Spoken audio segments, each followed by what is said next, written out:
Assalamu alaikum wa rahmatullahi wa barakatuh. Alhamdulillahi rabbil alameen wa salatu wa salam ala ashrafil anbiya'i wal mursaleen wa ala alihi wa ashabihi ajma'een. Wa alaikum assalam wa rahmatullahi wa barakatuh. Yusuf. Alhamdulillah. Welcome back to our Ramadan series, Living with Prophet Yusuf. Inshallah ta'ala, we're going to continue where we left off in the last class. So we stopped at lesson number 24. Lesson number 24.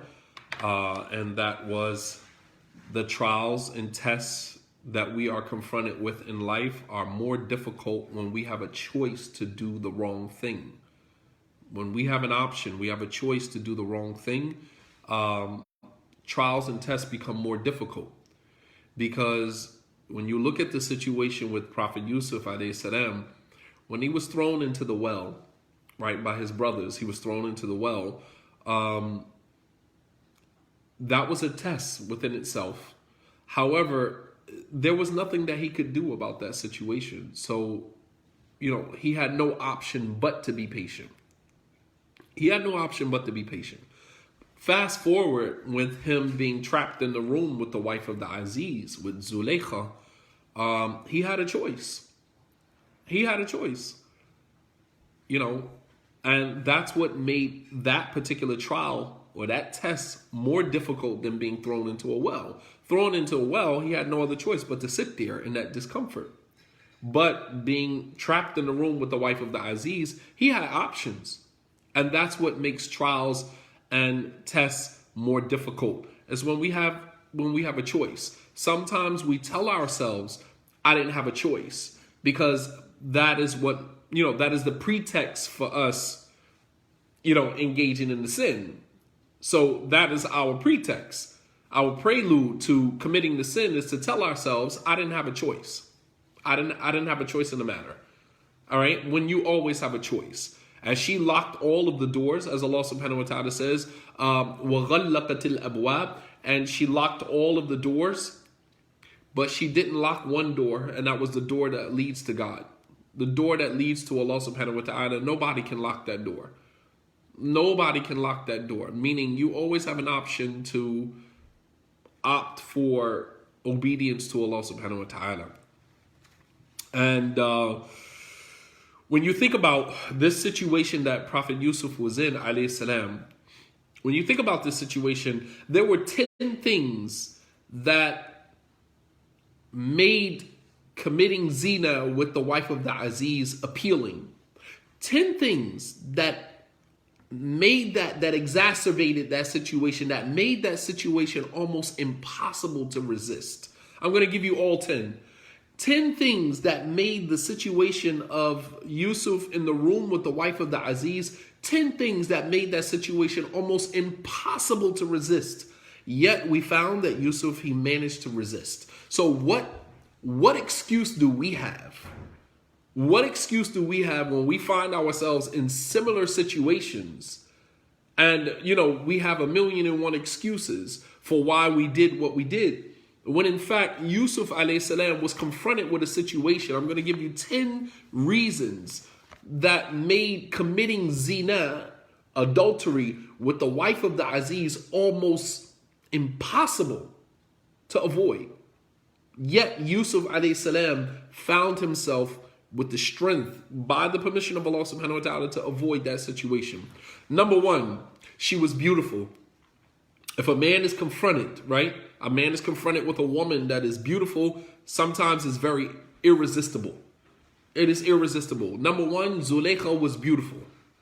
Number two, she was wealthy and powerful. All right? So if a woman who was beautiful, that's one thing for a woman to be beautiful. It's another thing for a woman to be beautiful and powerful. Wealthy, powerful. You understand? Wealthy and powerful. All right, that made the situation even more appealing. The more and more layers I add to this, you're going to see how, subhanAllah, what strength it took Yusuf to avoid that situation, the type of will and the strength that it took. You know what I mean? So, number one, she was beautiful, gorgeous. Number two, she was a person of wealth and power, status. That makes it very difficult for a woman to be, for you to resist a woman. Did not the Prophet ﷺ said, "Tunkahu al-mar'a li arba'," that a woman is usually married for four reasons, and one of them was what? Li jamaliha, for her beauty. A woman is usually married for her beauty. And then the second one was what? Li hasabiha, for her social status. Her status, her family status, her social status in society. These are usually the reasons that men go after women. And here are these situations staring Yusuf in the room with her, staring him right in the face. And he still mustered up the courage to avoid that situation. She was beautiful, number one. Number two, she was wealthy and powerful. Number three, he had a more inferior status than she had. He was her slave. And usually a servant or a slave in an inferior position does not have a right to reject when their master, somebody, their superior over them, gives them a directive, gives them a command. They usually don't have a right to reject. Yusuf telling the woman no was an anomaly. That was an anomaly because Yusuf was, he was a special situation. In normal instance, a servant would not have the right to tell his master or to tell his superior no. In part of the tafsir that I read, she said to Yusuf, "Are you not my servant and I'm your master?" He said, "Yes." And she said, "Is it not the right of the master to command the servant?" Yusuf said, "Yes." So she said, "Do what I am commanding you to do." And Yusuf said, "No, I can't. So number three, he was a more inferior position than she was. And usually people in those type of positions, they don't have the right to refuse. Number four, he felt indebted because she took him in and she honored him, right? There was a level of indebtedness. At this time, Yusuf was between 18 to 33. He was a young man. All right. He was a young man. All right. As Allah subhanahu wa ta'ala says at the ayah that we covered, وَلَمَّا بَلَغَ أَشُدَّهُ, when he reached the level of, strength in the young adulthood. So that's another point. Number five is that he was a shabab. He was a young man, which it is very difficult for young men. They have high levels of testosterone. They have high levels of, these high levels of, the libido is at its peak at 18 years old for the average man. The average man, his sexual peak is around 18, 19 years old. His libido is at its peak. And Yusuf alayhi salam was between 18 to 33 years old. So it was, even that, he's struggling against his own libido, struggling against, his own desires, his own testosterone. Why do you think the Prophet ﷺ addressed the young men in his community? He said, "Ya ma'ashara al-shabab, man istata'a minkum al-ba'a falyatazawwaj." Oh, you group of young men. The Prophet ﷺ was not dealing with the elderly in the community. His address was specifically to the young men in his community. Why? Because the Prophet ﷺ, as I said before, the most dangerous thing to a religious or righteous community is a single man. A single man is very dangerous because you walking around single, unbridled desires, testosterone. There's nothing stopping you from, dibbling and dabbling in something that is haram. There's nothing stopping you. There's nothing more dangerous to a religious community than a single man. Which is why the Prophet ﷺ said, "Ya ma'ashara al-shabab, man istata'a minkum al-ba'a falyatazawwaj." Oh, you group of young men. He was not addressing the women. He was not addressing the elderly men. He was talking to a specific group from amongst his community. And you'll find today in our Muslim community, there is no initiative put in place to make sure that the young men in the community are married, so that no young man is just walking around the community, just single. There's no initiative in place. You'll find that we are so far behind the eight ball on that issue. I don't even want to go into that. Nonetheless, there should be initiatives put in place to ensure that young men get married. You out of college, you out of prison, you out of wherever you coming out of. You're not just walking around the community single. But go to any Muslim community right now, you'll find a plethora of single brothers between the ages of 18 and 40. Single. How are you single at 40 years old? How are you single at 28, 29 years old? What are you doing single?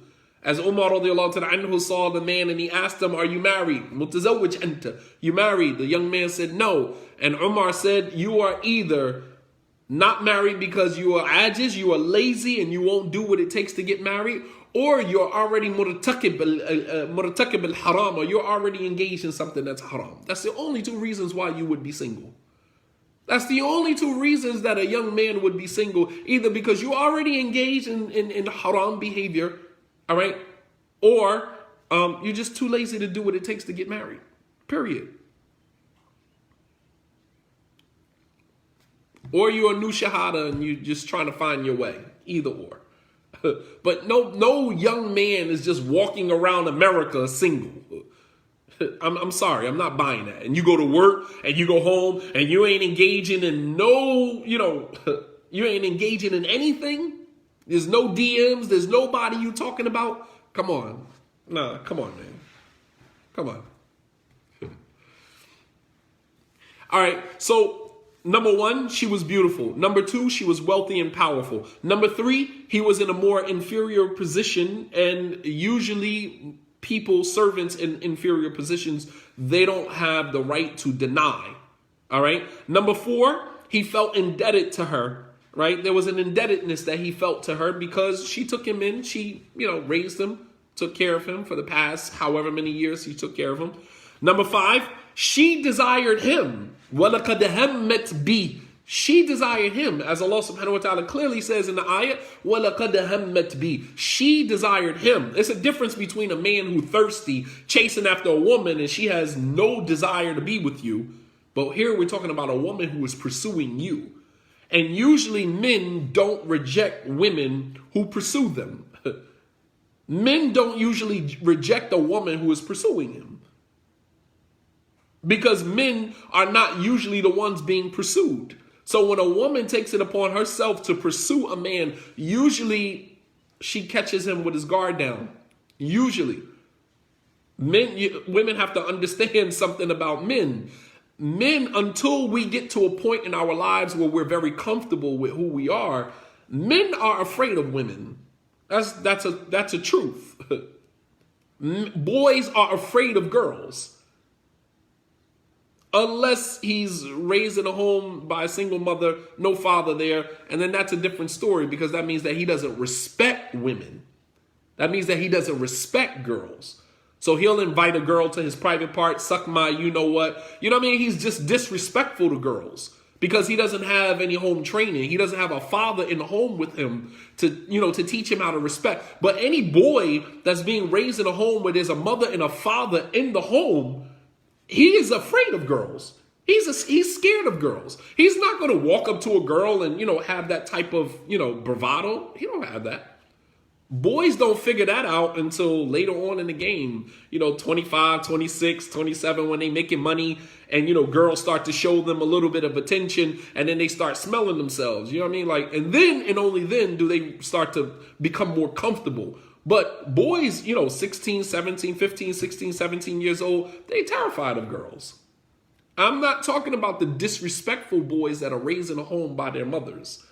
And that's not a shot at the mothers. I'm just saying that there's no father in the home. So what we see as, this bravado, this demeanor that he can walk up to any girl and he think he got game, he's disrespectful to girls. He's disrespectful and he's exploited, he exploits girls. He exploits women. But I'm talking about a genuine guy raised by his mother and his father. They're usually very shy when it comes to girls. So she desired him, which makes it a little bit more difficult because men don't usually reject women if they are, coming on to them, if they are pursuing. You don't find in our society here, because especially amongst African Americans, because if a woman comes on to a boy, a woman comes on to a man and he rejects her, he would be clowned amongst his own group, amongst his peers. He would be clowned amongst his peers. Like, yo, she came on to you. It's like, nah, then, people might start calling you all types of names. You know what I mean? I know, where I grew up, if a woman came on to you and you rejected her, we automatically assume that either you like boys or you just, you're not really into girls like that. Like, what boy would tell a woman no? What young man would tell a woman no? So the fact that she's coming on to him makes the situation a little bit more irresistible. It makes it a little bit more irresistible, right? Number six, Yusuf alayhi salam was beautiful. So that made him irresistible to her, which, made her coming on to him even more intense. He was handsome. He was beautiful. It's not like a woman who sleeps with you out of pity, right? You're the last guy at the bar. You know what I mean? Like, she's looking around because she doesn't want to go home by herself. You the last guy at the bar, so she gonna sleep with you out of pity. No, but we're talking about a woman who is pursuing a man, and he is extremely handsome, extremely beautiful, which intensifies the situation even more. All right? So, number 6, he was irresistible. Number 7, they were alone. There was nobody else around. Khalwa, they were alone. She locked all the doors. There's nobody stopped. Only thing standing between him and her is air and opportunity. You know what I mean? There was nothing stopping him. All the doors is locked. They're secluded in this room. Nobody else can see, which makes the situation even more, right? And yes, she was a lot older than him. Yes, she was. That's another factor. That she's a little bit more mature, a little bit more comfortable, which is why she locked all the doors. She secluded him, got him trapped in the room, right? Number 8, the temptation. Number 8 was the temptation, is that, he was young, lacking in self-control. The temptation gets the best of young men, all right? The Prophet ﷺ said, "O group of young men, whoever from amongst you has the ability to get married, then let him do so. فَإِنَّهُ أَغَضُّ لِلْبَصَرِ وَأَحْصَنُ لِلْفَرَجِ," right? Because it'll help you lower your gaze and maintain your chastity. All right. Number 9, Shaitan was the third party. Shaitan is there, hyping the situation up. Right? The Prophet ﷺ said, إِذَا خَلَى الرَّجُلُ بِامْرَأَةٍ فَالشَّيْطَانُ ثَالِثَهُمَا. That when a man is alone with a woman, then Shaitan is the third party. So you got Shaitan there, encouraging the situation. And that was 9 I gave you. And I'm sure that if I was to put a little bit more thought in it, I could probably come out with 20. But those are 9 situations. Those are 9 factors that contributed to the intensity of that situation. And along with all of that, Yusuf still managed to avoid the situation. And this is an example, as I gave you 3 types of patience, right? I said sabr thalatha, and patience is 3 types. All right? I said patience, as-sabr an ta'atillah, being patient and being obedient to Allah. Number 9 was Shaitan was the third party.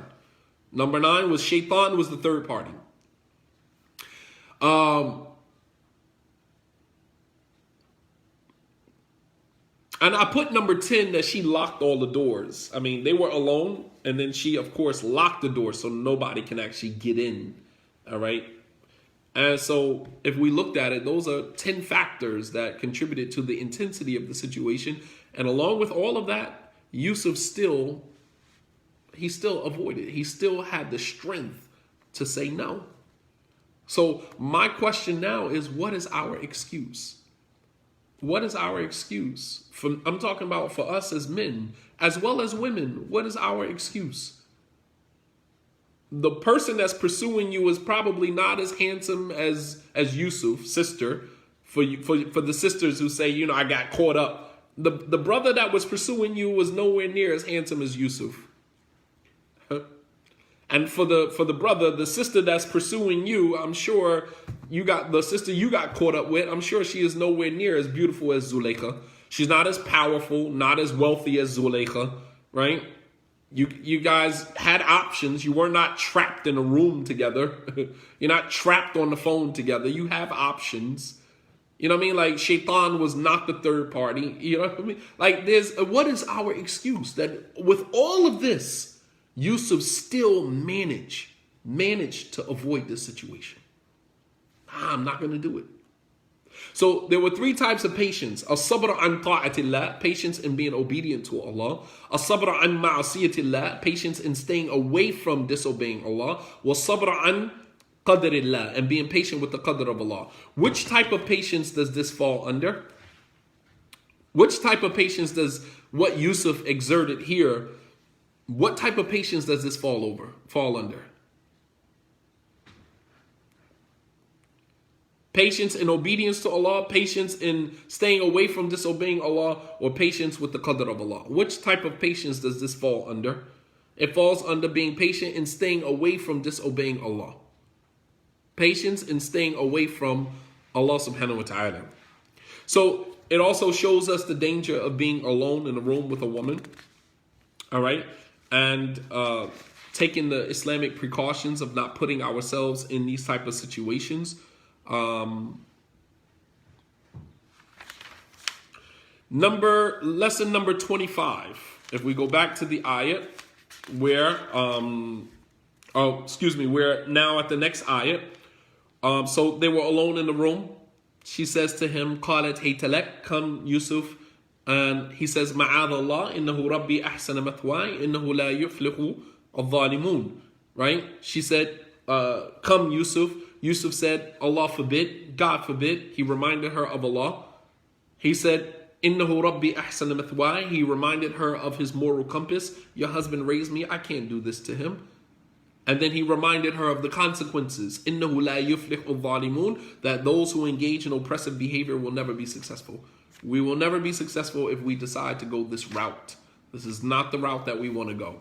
All right? And now we move on to the next ayah. Allah subhanahu wa ta'ala says, وَاسْتَبَقَ الْبَابَ وَقَدَّتْ قَمِيصَهُ مِنْ دُبُرٍ وَأَلْفَ يَا سَيِّدَهَا لَدَى الْبَابِ قَالَتْ مَا جَزَاءُ مَنْ أَرَادَ بِأَهْلِكَ سُوءٍ إِلَّا أَن يُسْجَنَ أَوْ عَذَابٌ أَلِيمٌ. So they race to the door. Yusuf runs towards the door, right? Yusuf istabaqa al-bab. Both of them run. Yusuf runs to the door. She runs behind Yusuf. He's trying to get out of there, trying to get out of that situation. He tells the woman, no, I can't do this. God forbid. I can't do this. Your husband raised me, and we will never be successful. We will never be successful in doing this. Let me tell you something. Some of the scholars of tafsir mention, I'm going to tell you something that's going to blow your mind. Some of the scholars of tafsir mention that Zulaykha, the same woman, Yusuf ended up marrying her later on. Yusuf ended up marrying her later on, after her husband died, after Aziz died. Qatfir, after he died, Yusuf alayhi salam ended up marrying her. Mind-blowing. Because she makes tawbah after all of this. She realizes what she did was wrong, right? She makes tawbah, right? And later on, Yusuf actually marries her. Subhanallah. Yes. Yes. We'll get to that. I'm just kind of giving you a little, giving you a little thirst. I'm giving you a little teaser right now. But at the end of the story, I should have waited until the end of the story. But I wanted to kind of let you know that. Because this interaction between them, she really loved Yusuf. This was not just about, like, her exploiting him. She was really in love with this guy, man.